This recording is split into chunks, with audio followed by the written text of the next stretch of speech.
সবাই কেমন আছেন? আলহামদুলিল্লাহ। আজকে বৃহস্পতিবার, বলেন একটা বিষয় জেনে রাখেন, আরবিতে তারিখ আসে আগে, দিন আসে পরে। বলেন, আরবিতে রাত আসে আগে, দিন আসে পরে। তো সেই হিসাবে আজকে সূর্য ডুবার সাথে সাথে এটা হলো জুমার রাত। বলেন, এটা হলো কি? রাসূলুল্লাহ সাল্লাল্লাহু আলাইহি ওয়াসাল্লাম এক হাদিসে বলছেন, সোমবার এবং জুমার রাতে আল্লাহ রাসূল সাল্লাল্লাহু আলাইহি ওয়াসাল্লামের কাছে উম্মতের আমলনামা পেশ করা হয়। তো রাসূলুল্লাহ সাল্লাল্লাহু আলাইহি ওয়াসাল্লাম বলছেন, আমি চাই আমার উম্মতের আমল এমন ভাবে আমার কাছে পেশ করা হোক যাতে সেখানে দুরূদ বেশি থাকে। এইজন্য জুমার দিন, বৃহস্পতিবার রাত থেকে জুমার দিন একদম মাগরিব পর্যন্ত বেশি বেশি দুরূদ পড়ার চেষ্টা করা। বলেন ইনশাআল্লাহ। মনে থাকবে ইনশাআল্লাহ। এক। দুই নাম্বার হলো জুমার দিন সূরা কাহাফ তেলাওয়াত করা। ইনশাআল্লাহ বলেন। হাদিসে আছে যে ব্যক্তি সূরা কাহাফ তেলাওয়াত করবে তার জন্য 10 দিন এই সূরা কাহাফটা নূর হবে, আলো হবে। শুক্রবার থেকে শুক্রবার আরো 3 দিন বাড়তি। এজন্য এখন প্রশ্ন হলো, বলো হুজুর, যদি কেউ বৃহস্পতিবার রাত্রেও অর্থাৎ জুমার রাত্রে সূরা কাহাফ তেলাওয়াত করে তবুও সে সওয়াবটা পাবে। কথা কি বুঝে আসছে? এবার আসো, হাদিসে আছে জুমার দিন যে মারা যায়, জুমার দিন যে কি যায় মারা যায়, অনুষ্ঠান নেককার হয়, আল্লাহ তাআলা তাকে বিনা হিসেবে জান্নাত দান করে। সুবহানাল্লাহ। এরপরে আসেন জুমার দিন ভালোভাবে গোসল করা, সুঘ্রাণ ব্যবহার করা, সাধ্য অনুযায়ী পরিপাটি হয়ে ভালো কাপড় পরিধান করে জুমার দিন জুমার নামাজে আগে যাওয়ার চেষ্টা করা। এবং রাসূলুল্লাহ সাল্লাল্লাহু আলাইহি ওয়াসাল্লাম বলেন, মান ফাসসারা ইয়াউমাল জুমআ ওয়া ইগতাসাল ওয়া বাক্কারা ওয়া ইবতাকার ওয়া মাশা ওয়া লাম ইয়ারকাব ওয়া দানা মিনাল ইমাম ওয়া লাম ইয়ালগু কানা লাহু বিকুল্লি খাতওয়াতিন আমালু সানাতিন আজরু সিয়ামিহা ওয়া কিয়ামিহা।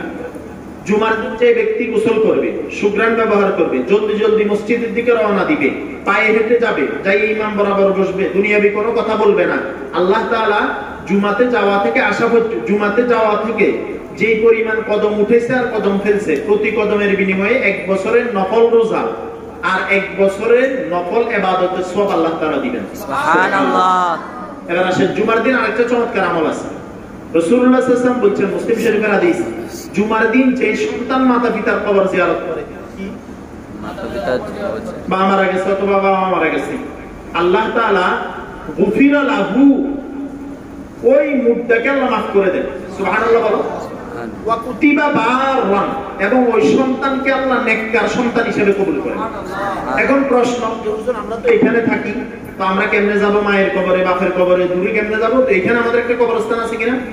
আমরা যদি নিয়ত করি আল্লাহ ওখানে যাইতে পারতেছি না, এখানে ধরে দোয়া করতেছি, আল্লাহ শুনেনি, তো এই জন্য আমরা এটা করার চেষ্টা করবো ইনশাআল্লাহ বলেন।